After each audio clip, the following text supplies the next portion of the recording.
Hola, bon dia. Avui us vull recomanar un llibre per aquest estiu que es diu El ganso salvaje, de l'escriptor japonès Ogai Mori. Està traduït per Lourdes Porta i està molt bé.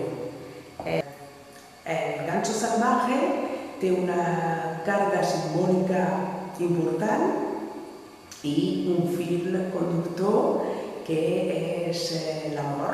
L'amor en moltes de les seves facetes. La història es situa al Japó, té uns passatges molt divertits, amb algunes escenes matrimonials. Després té algunes expressions així com molt modernes.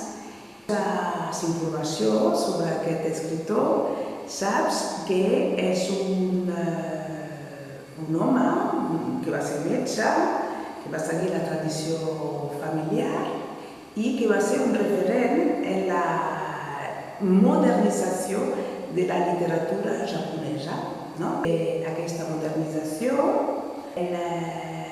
quan veiem a la protagonista Otama, com es va emancipant a poc dels seus lligams.